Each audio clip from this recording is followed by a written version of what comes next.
Hello and welcome to Coffee Milk. I'm Mark Laporte. And I'm Mitch DiPaolo. How you feeling, bud? Honestly, I've been pretty stressed out. There's been a lot going on. I'm under a lot of pressure to figure out what I want to do with going forward with college. So I wrote my college essay 2 days ago.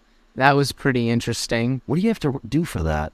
It was really difficult for me because I haven't had to overcome any complex problems or obstacles in my life. I mean, I had to overcome COVID, but I'm not going to make my whole COVID letter about COVID. So I kind of just wrote it about my life, how I like to create things with my hands, Did you write about the podcast? And yes, I did write about the podcast, and I mentioned how meeting you on mission trip was like a moment in my life that taught me that learning about so many different things is good and never wasted, because each piece of knowledge you get will be put to use someday in the future, no matter what. You showed me that it was okay to know a little about a lot and to embrace my multi-faced nature of my passions. So that's kind of what I wrote it about. Oh. And thank you. I didn't know. And yeah, you texted me about that and date. Yeah, I mentioned the podcast too, and how Brian has a podcast studio, and I thought that was really cool. So I said how that could be used to. Oh wow! I could use it to connect with other students and network. That's awesome. Oh yeah, they have a whole media section where they have all different sets, just regular movie, fiction, nonfiction, podcast. Yeah, they have sets for so many different things. Oh wow, I'd love to check that out. Yeah, I remember college, man. It was just.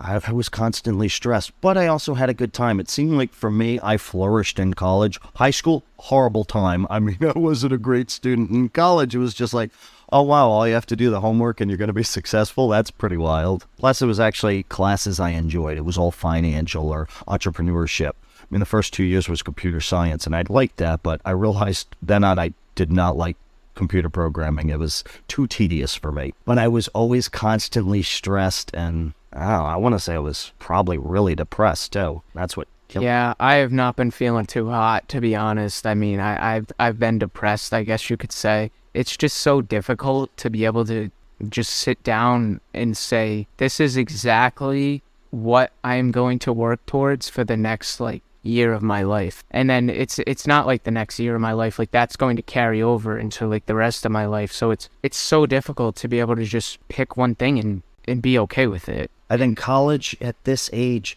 I swear you should probably go to college at 25 and up, because you'll have just a better idea of what you want to do. You'll have at least had 7 years experience in the workforce, and you'll know what you enjoy, because God forbid you go right from high school into college and you get a financial degree and then you go into finance. You're like, holy shit, this is not fun at all. I want to do something else. And it's like, sorry, you already wasted 120 grand on something. Yeah, that's the big thing. It's and it's the pressure. Yeah, the pile of money behind it just makes you think that if you fail, you are a failure. It's I just don't want to. Guess I'm afraid to fail. Oh no, I don't know. I mean, okay, well, with what we're starting, we're going to be trying 1 billion different things, and we're going to fail at 999 million of them. Yeah. So, no, I need you to be able to fail. I need you to fail. Yeah. That's the only way to succeed. I know.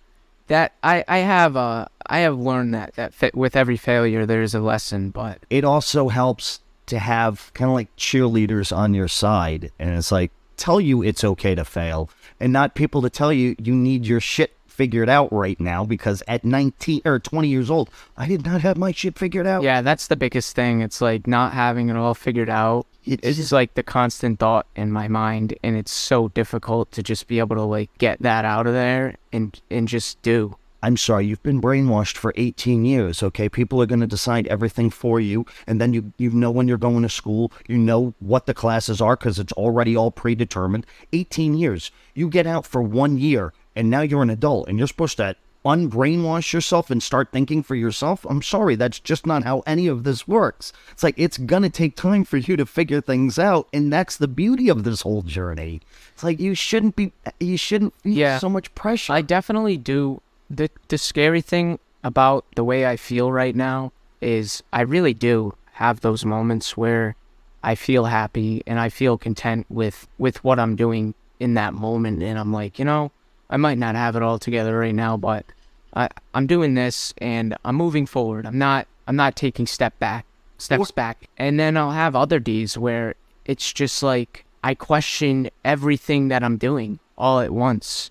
Oh, I get those. And then I'll try to like work on something to get my mind off it. And then I start questioning what I'm doing on a more micromanaging level. And then I just like get nothing done for the day. And I feel like total crap. That's how it's been for a while. And it's so hard to just get out of that funk. I wish I had the magic answer. And it's almost like having the good days make the bad days even worse. Why do you say that? Because when you have a good day, you compare it to your bad days. Well, I do at least. And then it just makes the bad day even worse. It squares the bad day. So what's a good day then? I didn't. A good day is just waking up and going to school, coming home, and not worrying about how what I'm about to do is going to go wrong and just doing it. Or not, like, I'll have days where I just flow and I get like 5 things done in the matter of... So getting things done, that's it. That's your idea of a good day. It's not like just being happy or something. It's getting stuff done. Oh, okay.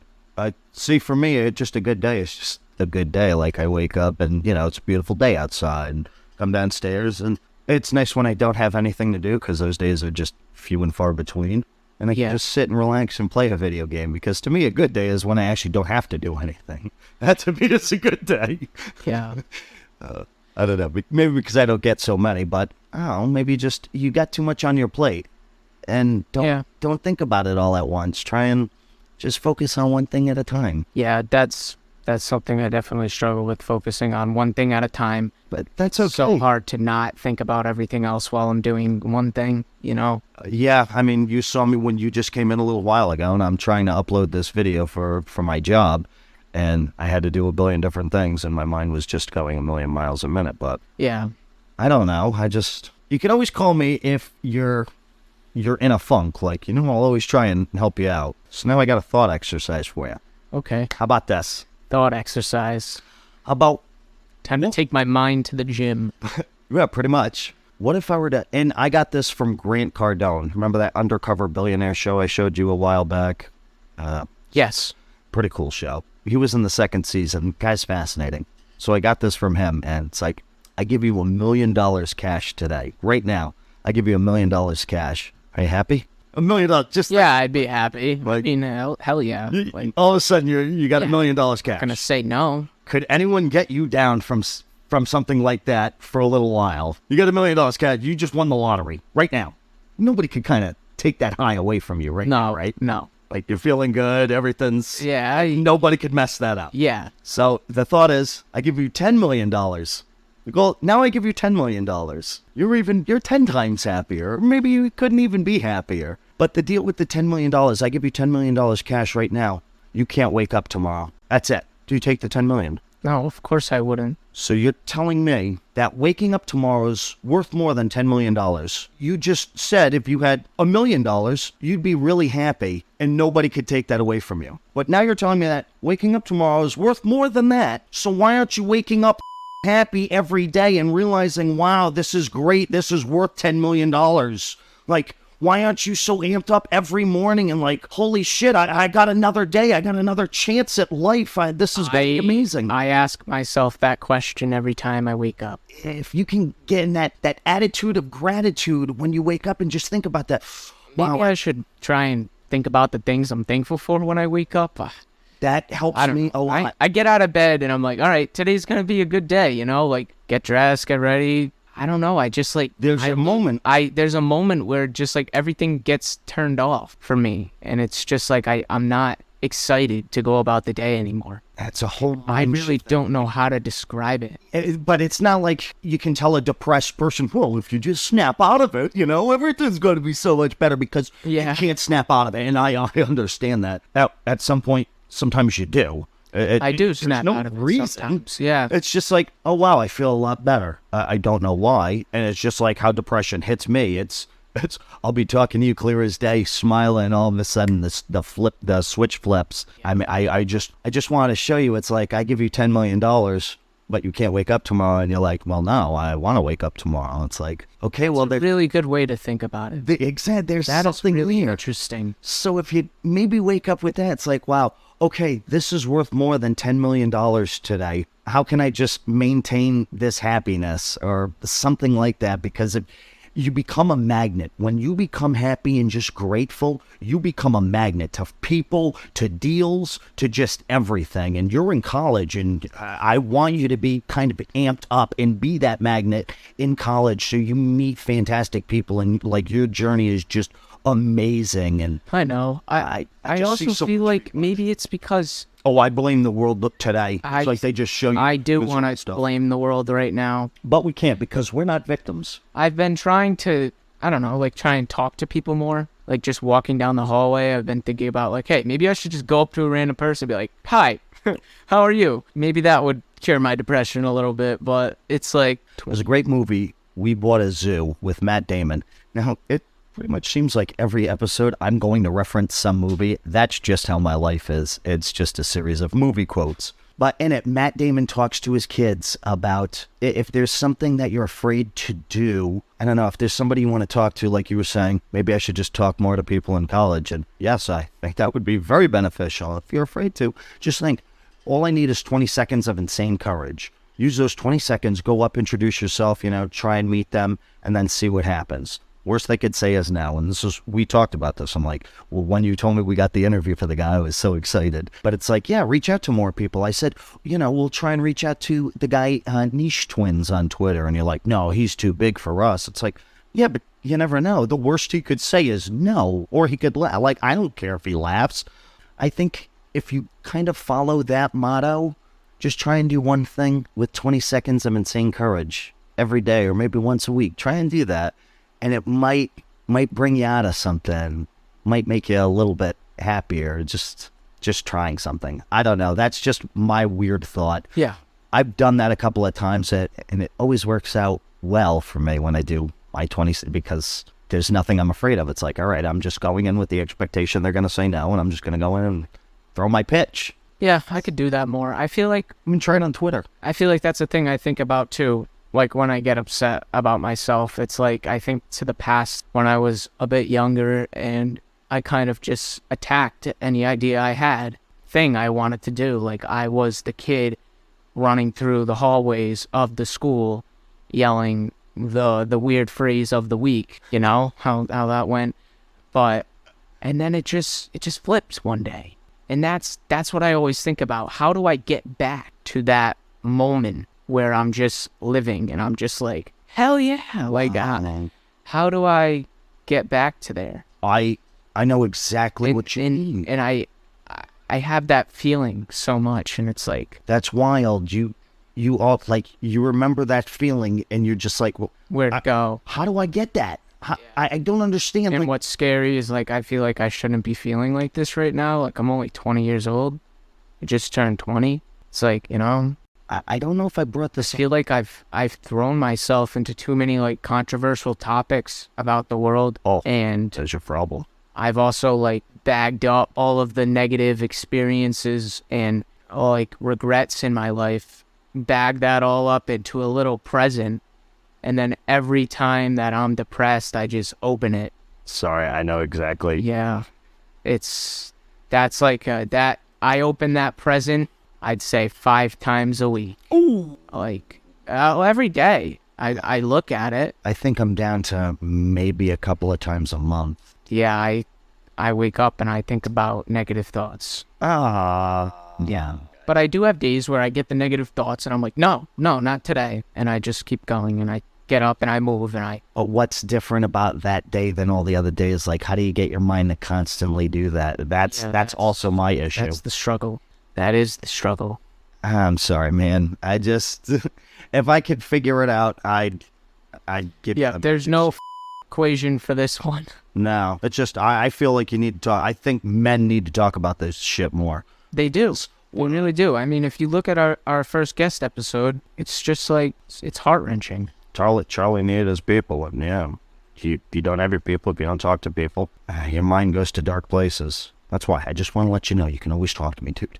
Okay, so I was on Twitter a lot this week, and I came across this guy named Ben Owens, and what he is doing in the cannabis industry is really, really interesting. He started his own online store and blog about growing cannabis and what it takes to do it, and he basically created this all-in-one place for people who don't really know much about gardening, and he created this all-in-one place for you to go to learn about it and buy a one-time purchase to be shipped to your house to set you up 100% to grow cannabis. 100% fully set up. You got your little grow tent, your lights, your filtration systems, and he did all the research. He's got all the products on his website. This one-time payment of $500, the kit gets shipped out to your house wherever you are in the U.S. It's legal wherever you are to do this. And that's the interesting thing about it, is because the cannabis industry is brand new, and I think that people who are approaching this industry with this business model are going to absolutely kill it, because dispensaries today, their products are so expensive, and anyone who has done gardening on their own time just knows that when you go to the store and you buy a tomato or you buy a squash and then you grow that at your house, you're successful. It's a totally different product. Oh, what the you know why, right? Like the tomatoes you get at the supermarket, they're 6 months old. Yes, the same thing with a lot of cannabis today. A lot of the things that you buy, you're paying $50 for a really small amount. This is medicine for people. This isn't just for recreational use, right. Even though they do have that. Right. It's more about the health benefits from it. It's so interesting because, okay, so you get a tomato and you go to the store and you get home and you cut it open and you taste it and it just tastes like sour, not good. It's just not, there's something to it, but the taste is off. Yeah, so that's because it's not being produced on a personal level. It's being produced on a commercial level. So how are they going to produce a bunch of organic tomatoes and then get them to your door without rotting? Oh yeah, you need some sort of spray. You need something. Yeah. Because tomatoes, don't last very long. But when you have that fresh tomato, oh my gosh, there's nothing like you pick it off the stem. Yeah, there's no comparison. That's why I really hate winter and buying tomatoes. But this guy's doing it with cannabis. Yeah. So is it all organic, or I don't even know. I didn't really look into that. He probably has a bunch of different methods for what you can buy to feed them, or he has a true and tested method that he sells. But that's the only way he's making the money, right? It's through selling things. There's no ads on that, because I don't think... No, it's just his community that he built. How long have you been doing this? Do you know? No.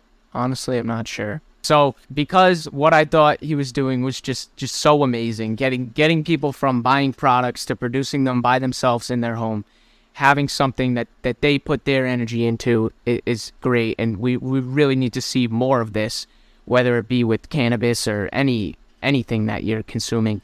I reached out to him on Twitter, and I asked him if he wanted to come on the pod, and he's coming on next week. So definitely stay tuned for this one, because this is going to be a really interesting episode coming up. So you got him. I'm so excited. Yeah, so that's kind of like our first real guest. Charlie was our real, obviously a real guest. But it was easy to get Charlie because I work with the guy, and Charlie's just an awesome person. Yeah. I love his story, and I knew it would just resonate with you. But this is our first outreach to somebody unknown, and you got him. Yeah, this is really great. I'm so proud. It's really going to show people what you can do today if you have a dream, and if you just keep working towards it, how it can grow and flourish. So. Yeah. No pun intended. Oh, yeah. That went right over my head. There's this guy who kind of went viral on Twitter, and I'm going to mess up his name. It was Jackson. I missed this one. Great House Full. This is the greatest thing about this was his whole shtick with this Twitter thread was he asked ChatGPT, okay, I'm going to act as your human liaison. You have a budget of $100. I want you to grow this as much as humanly possible. And it's wild because did you see that? Did you hear it? Many people doing this in the past month, and I'm skeptical. I'm very skeptical. No, I am extremely skeptical, actually. I think it's probably bullshit. Well, I mean, if you actually, just the steps that it gave him, it's pretty logical. It's just like, okay, you have $100, not a lot of money. You're going to create an affiliate website. So you're going to first buy, it's like step 1, you're going to buy this domain. And step 2, you're going to host the domain. Step 3, you're going to set up a niche affiliate website, and it gives him what he's going to do. It even calculates how much everything will cost. Wow. The whole budget, it came out, optimize, do SEO, use DALL-E for image generation. Like, everything was using AI, so he was just acting as the liaison.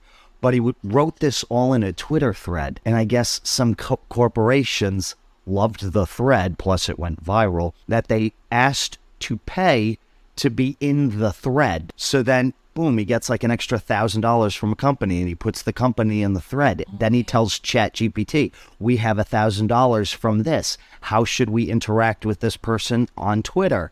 And ChatGPT tells him how he's going to do everything. Like, the guy has no involvement besides he does exactly what ChatGPT told him to. And I think as of a couple of days ago, he was at about $7,000. Wow. Yeah, it took maybe a week. It's wow. a pretty wild story, and he's still just going on with it. Wow. He's just telling ChatGPT, okay, we got X amount more. What are we doing? I mean, it only makes sense. And it's something as simple like that makes people go viral, and it just bothers me that I'm too stupid to realize something like that. And now, what do you think about, like, the ethical side of that? I think it's completely ethical. Like, there's nothing, you're asking somebody else for an idea, and you're going to act as the go-to, or I think it's just like hiring a virtual assistant. Okay. Yeah, I'd say that's pretty ethical. It's kind of just like asking for advice and taking the advice.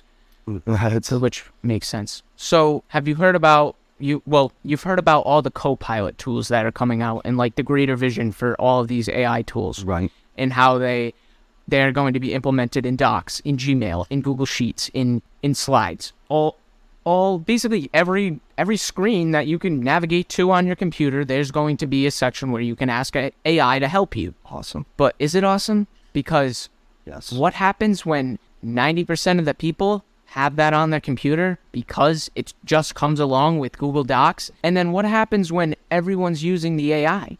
Then it's just AI talking to itself. Think about it. If everyone is asking AI to complete its job, yeah, they're going to have the main ideas, but it's going to be AI talking to AI. That is going to be our future.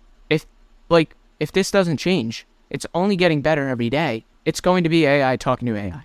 I guess that's an eventuality, because this isn't a box you can close. You cannot stop what you just unleashed. Yeah. It's paradigm shifting. Bill Gates even said he went from Microsoft DOS to Microsoft Windows. A complete, instead of telling the computer what you want to do, you click, or you point, or you shoot. It was complete game changer. So that was the game changer back in the day, going from inputting code on what you want it to do to be able to having that. It's all about the interface. Yes. And that's something I've noticed. It's all about the interface of the computer and the way that we interact with it. And once that changes, then there's the fundamental shift. I think it's because it's happening so fast. I think we're not even waiting for the graphical interface. It doesn't matter how horrible it looks. Like ChatGPT, it doesn't look like a beautiful website. No, I think it looks beautiful. You don't think it looks beautiful? No, I think it's perfect. It's what everyone beautiful wants. in its simplicity. Yes. But isn't everything simple today? That's good. Like, all the logos have been oversimplified. I don't think everything that's simple is good. I think sometimes I want more. Yes, I see what you're saying, but and that's kind of how I feel. You know how ChatGPT is more I want. Yeah, like, but you know how, like, Apple, it's simple. Like, their phone, they all look the same. They have the perfectly shaped apps. I got a Samsung. I don't know, but I don't know where I was going with that. But it's like, people like it clean. Like, they like a clean interface, and like, that's what ChatGPT is. Yeah, I just think it could be a lot better. Yes, more bells and whistles. $20 a month.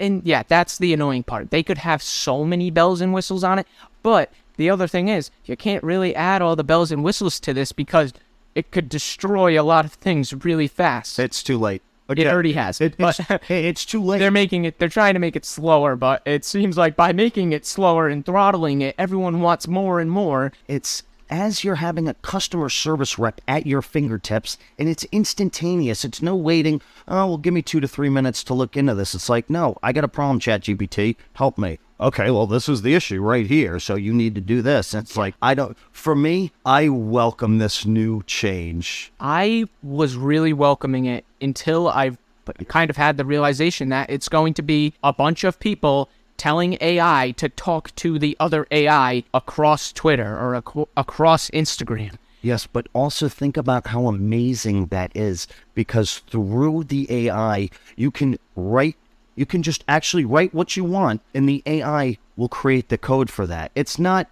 you have to be a software engineer and a coder to tell us what to do. That's the incredible part. But when it's going to be eroding our human connection, do you think that's going to have an issue? I think it only erodes it just on the online. I think it's going to destroy it. No, because I think you're going to go outside and you're still going to talk to your neighbor. And yes, but that's got no involvement in it. But as long as you talk to your neighbor and don't spend all your time online. But if we put talking to your neighbor and looking at your phone on a chart today, looking at your phone would be a lot higher than talking to your neighbor, 100%. right? So now we're going to be talking to our neighbors not through social media, but through social media through an AI. So we're getting even further and further away from having true human connection. When you put it that way, it makes a lot of sense, but I never thought about it that way. I just thought about it as helping me do my job 10 times faster. Yeah, that's what I'm worried about. Some of the top leaders in the tech industry, such as like Elon Musk, got together to sign this petition to absolutely halt the progress of AI because of kind of what I just explained about how it's going to take over. Yeah. So the people that created it now want to stop it. Yes. Fantastic. We didn't watch enough movies on the subject. No, we still had to go through with it. And now we're like, oh shit, we got to put the genie back in the bottle. Yeah. You can't. Too late. But yeah, that's pretty scary. There is just more and more evidence every day that confirms that we are living in a movie scene. Oh, 100%. That's why I believe we're in the Matrix right now. There's a programmer who's like, well, it's 2023. Let's add some more messed up stuff. And here we go. But it's 2022 that they gave you the AI tech that everyone got involved in. Yeah. But son of a bitch, people. There's movies. We saw the Terminator. No, but let's still create one. Yeah. Did I ever bring up on one of these on the pod yet about my physics teacher in high school? You told me about a physics teacher, but I don't know if you did. Mr. Catucci. He was an incredible teacher. Honestly, he showed me so many things. He showed me the power of Excel spreadsheets and how you can put equations in them. Right. And wow, that really just streamlines your homework sometimes. But at the end of the year, I feel like he had a pretty good connection with their class. I know a lot of teachers have connections with their class, but I feel like he had a special one with ours, and he gave us this really heartfelt speech about life, and he kind of tied it all into the important people in his life. I think he mentioned his grandmother and how you should really appreciate the people in your life and the connections you have today, because what's coming for the future is unknown and it's really scary. He told us how we should cherish the moments in life that aren't technology, basically, how we should be aware of what's going on. And his speech just really spoke to me, because it seemed like a lot of the kids in the class kind of were just thinking of it as hey, oh no, technology's gonna take over, ha ha ha, it's all a joke, it's just an iPhone, it doesn't really matter. And he was this man was pouring his heart out to the whole class. There was really something there, because he was trying to warn us of what is coming. The younger people won't understand that. Yeah. That's the whole difference between kind of me and you. I grew up, we didn't have cell phones. We had one landline, and most of the time it was connected to the internet, so you didn't really talk to many people. I got on my bike and we just rode around with friends all day. We got home at 10 o'clock at night, and that was just every day. You had interactions with people, and now I see my niece with her friends over, and all 4 of them will be sitting there on their phones texting each other. It's like, you know, you could just talk to each other, right? Yeah. There's this whole thing, and it's kind of sad. And keep those connections close, because they're all you really got to your humanity. Yeah. I agree, though, and that's why I also like that other when I was talking about Jerry Weintraub, and how when he married his second wife, the mother didn't approve because she's Christian and the mother's Jewish, and, you know, always tried to push. But the wife didn't hold that against the mother. She told Jerry, like, look, I don't care if they don't invite me or if they don't accept me. You're still their son. I want you to still have a relationship with your parents because they're your only parents. So go there every Friday, have dinner with them, like enjoy your time with them, because you don't know how short it is. Yeah. And like it's really sad. That kind of reminds me of my grandfather. It's like one day he just went into the hospital and he called me that night, and I was asleep because I was working third shift, and it's like the next day he died, and I should have taken that phone call, or I should have called him. It's like, maintain those connections, because that's also going to keep you happy. Being on the internet all the time is not going to make you happy. Yeah. Being around people will make you at least happy, or at least hide the pain. Oh, I miss Mr. Catucci. We were his first science class in 9th grade.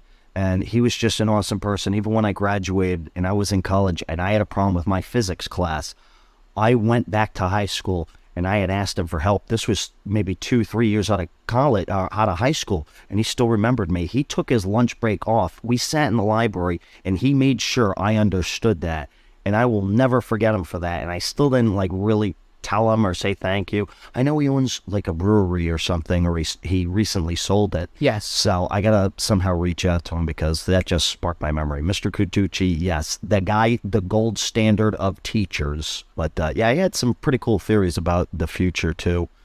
The Metaverse. We're bringing that up again because I watched a bunch on that this week. Where? On YouTube. Just watched some videos about it. Because it's a really controversial thing. Why? It was pushed last year? It was pushed. What, the Metaverse? Yes. I thought it's been an ongoing thing. Yeah, it's been pushed kind of like when crypto came out. Yeah. Once crypto started to kind of catch on, and NFTs, the Metaverse came next. Yeah. And everyone was like, oh, the Metaverse. And it's like, it's really interesting because everyone has their own definition of it. It's like this blanket term for like, oh, this place that you go online and it's like a real world, but it's online. There's kind of no actual definition, and like there are places like Decentraland. Have you heard of that? Right, yes. But when you go in, it's an actual joke. It's so laggy. It's like a PS2 game. Right. You know? Or a Nintendo. It's literally worse than that. You're right. It's a Nintendo. And it just kind of makes me think about what that is actually going to become in the future, because that idea isn't going away. People love it. They're not going to let that go. And now that you have AI, we're just going to... Yes. The Metaverse will come. Yeah. So do you have any thoughts about what that could be in the future? My vision is legit Ready Player One, the movie. Yes. It's just... You know, you go to work, your normal 9 to 5, you come home and you just plug in because life sucks. Yeah. So and you have a billion different worlds. What if it wasn't like you plugged in and your life was plugged in? Like you're wearing augmented reality glasses, and instead of you wearing that hoodie right now, you're just wearing a base layer of clothes that are just generic, but everyone buys digital assets and wears them. And there's kind of like a one-to-one map over our real universe, kind of how like you're playing Pokemon Go and your phone is in the Pokemon Go world based on where you are in the real world. And that is what really kind of like ignited my brain, because that's kind of scary. That's taking our products and putting them in the digital world. Or just taking the digital world and overlaying it on our natural world. Which is kind of like, that's fascinating to me, and I cannot wait to see what that looks like, because then you can run simulations.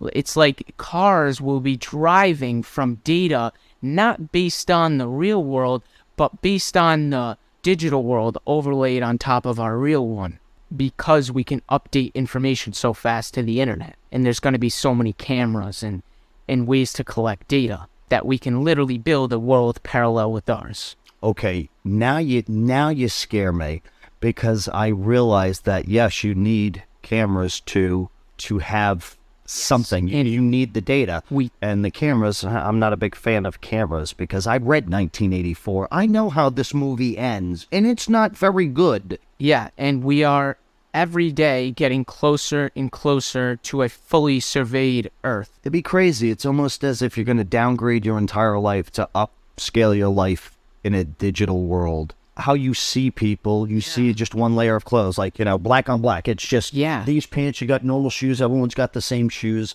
And everybody's got houses, they have just little pods. And you live in your pod because all you care about is your digital life. Yeah. That's kind of sad. And all of the products that we're producing today are destroying the Earth, like fast fashion. So this is the solution. Like this could keep people buying products. When you go and look at the people who are in the forefront of the industry, their goal is clearly laid out. It's not to make a better world. It's to keep us consuming. Absolutely. In a different way. It never was about making the world better. Yeah. All these people who are just virtue signaling, all those companies, they don't care. They really don't. They just care about the bottom line. Yeah. They don't care about you. They're just going to put their stuff on Twitter. Oh, we stand with these people. It's like, yeah, bite me. You don't stand by anything.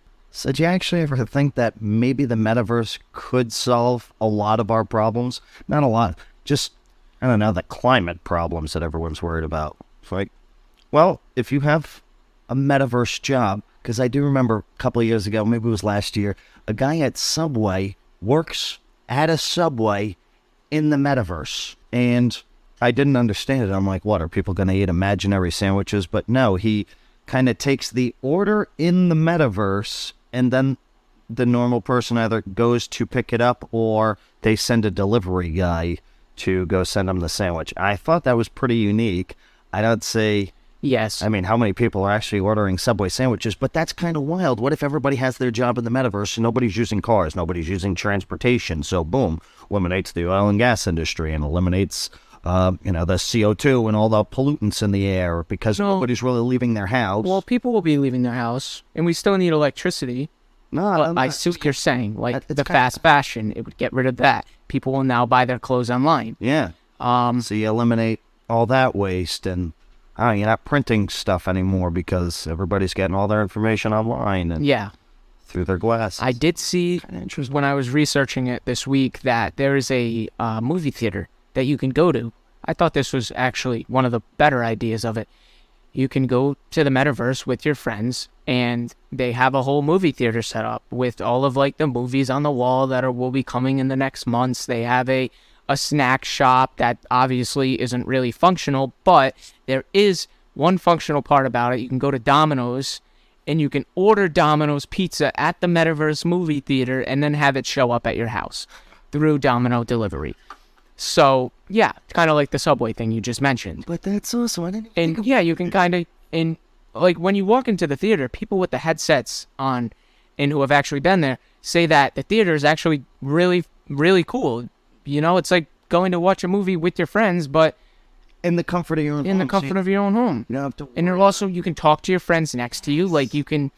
I think that's really cool. That's awesome. Metaverse movie theater. I want to try that now. Oh, my goodness. Yeah.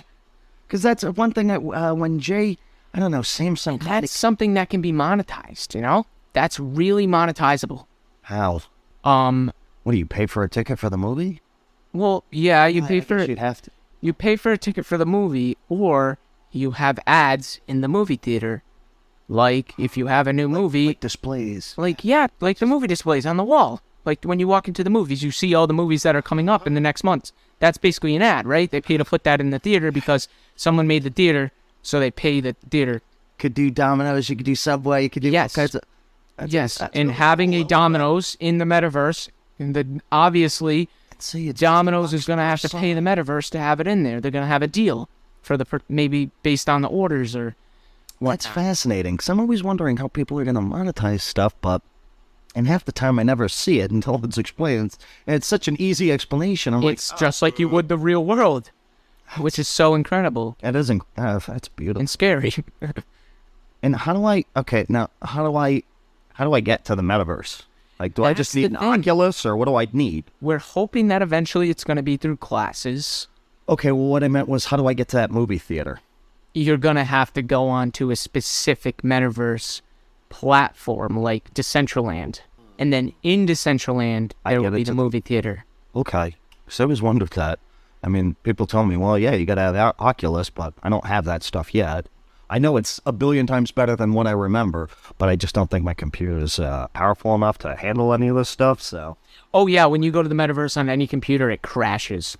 That's one of the biggest issues. That's the one It's not optimized for anything. I got to do my taxes today, so... More of a proof of concept right now. I figure with that, I'll get a new computer, something that can actually handle that. Yeah. And see how it is. Get a desktop.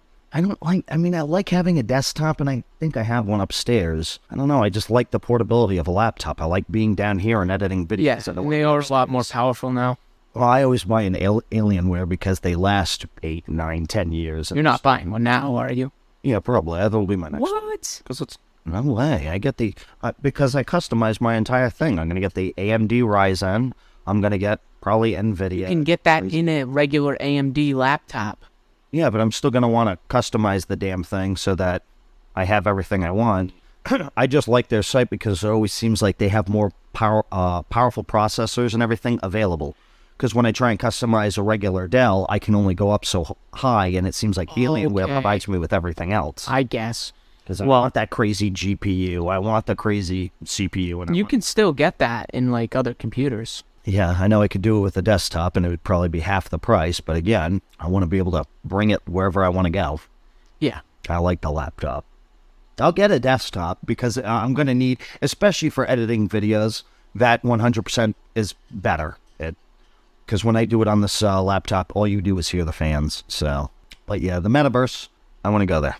I want to watch a movie. We're going to watch a movie in the Metaverse. Rock on. We should have like a coffee milk hosting Metaverse thing. There will probably be 2 people because I don't think many people are on the Metaverse yet. No, they're not. A lot of them are going to play like these weird games that have NFTs attached to them.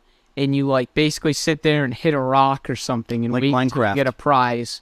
And then you can cash that out or sell it to someone else. But come on, like you're not going to sell a digital hat to someone else unless they're a fool and they think they're going to sell the digital hat to someone else after they buy it from you. So you're not an NFT guy. Well, I am, but there are very few NFT projects. Few and far in between of projects that actually are useful. Absolutely. Yeah, I want to say 99% of them fail. But the big thing is like the vision that we just talked about, if that becomes reality, which it will, then that is where like the money is it's going to come from. Yep. Those random stupid items that you get playing the game today, and then in 20 years when that item is like one of the originals, like the Pokemon cards, what it's going to be. Bored apes or whatever. Exactly. Yeah. That's the crazy part to people, but you know, it is what it is. Bored apes. If I would have gotten into that, what? Now they're $1 million each. That's... Yeah, crazy. So, you just gotta be early, hop on the train. That's why now I'm putting all my eggs into the AI basket, because it is the thing. That's... When they incorporate AI with the Metaverse or just have it build the worlds, it's gonna be exponential growth. And yeah, you just gotta get people to buy the product that gets them into the Metaverse. They gotta make that pretty... Yeah, like, you know, Lint and the chocolate? Yes, I struggle to pronounce that every time. They have their own Metaverse store. You walk in, and it's basically just like all of their products on a shelf, like you would be in a real store. And like the weird ass like NPC guy at the register, like, hello, what would you like to buy? And yeah, you just kind of walk around the store, and I guess you'd get it shipped to you, or maybe you could buy digital Link products. Yeah. What about podcasting in the Metaverse? Kind of blew your mind, huh? Yeah, like the movie theater. Yeah, just get around. Having a Metaverse stage. I mean... Oh my gosh, TED Talks in the Metaverse. Exactly. Let's do it. Let's make it now. Well, let's get real distracted. Let's let ADD take over. Yeah, I wouldn't even know how to create such a thing, but... I don't know, might be worth looking into in 6 months, bud. We're looked into it later down the line. We're not going to get distracted. Yeah. We've been doing really well with the videos. We got one up on the podcast, social media, and then I've been doing memes every day. I flopped this week. I was supposed to make a short. I didn't make a short. That's okay. I covered for that. You got everything else. You got to guess. You didn't have to. I don't want you to cover.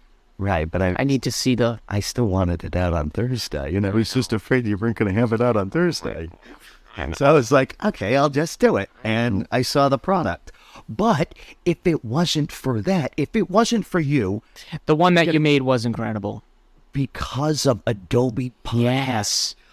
all of a sudden, Showed me that. I lost it. I just saw, I was coming up with a list of things I wanted to showcase in the little short.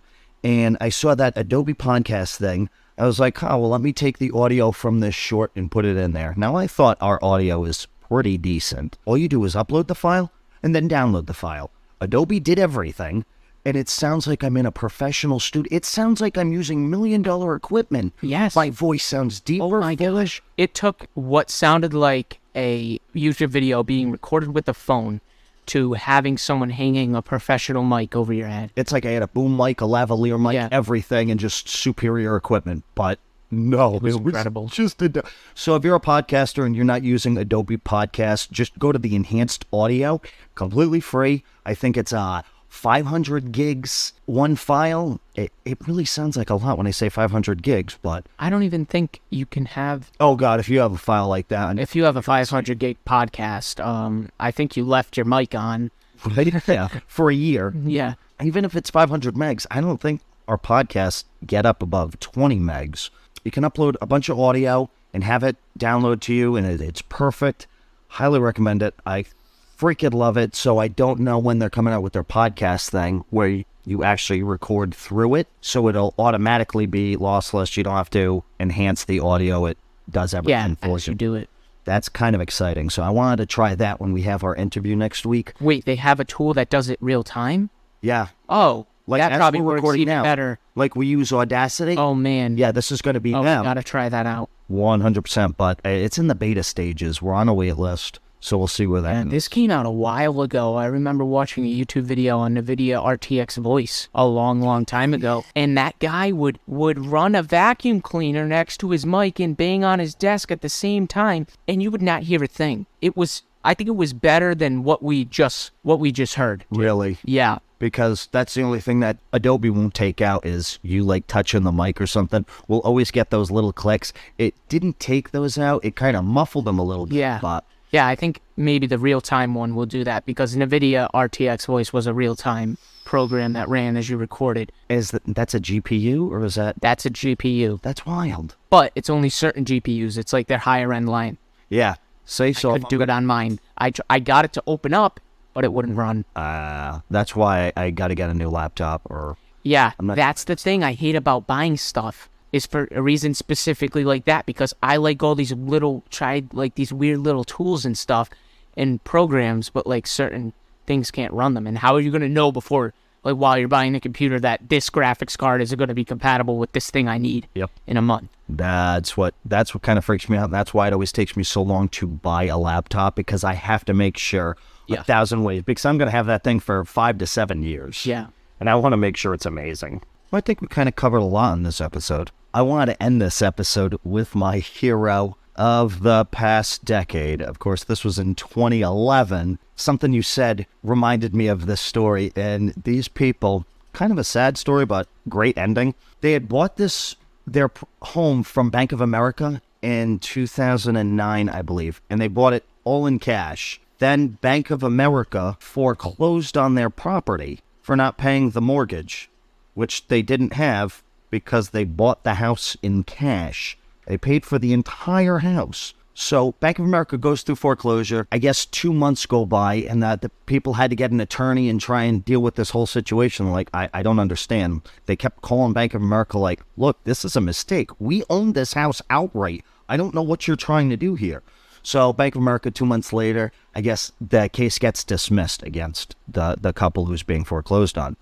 So the couple decides to sue Bank of America for their legal fees, which is completely in their right because Yes, it's I would dismissed. do that.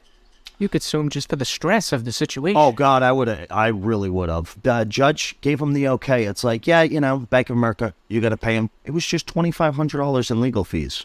Well, 5 months go by and the bank still didn't pay him. So the people foreclosed on the bank What? June 3rd the two sheriff's deputies, they step inside the bank. They're like, stop everything. We're selling all your furniture right now. We're selling computers until you pay off their debt.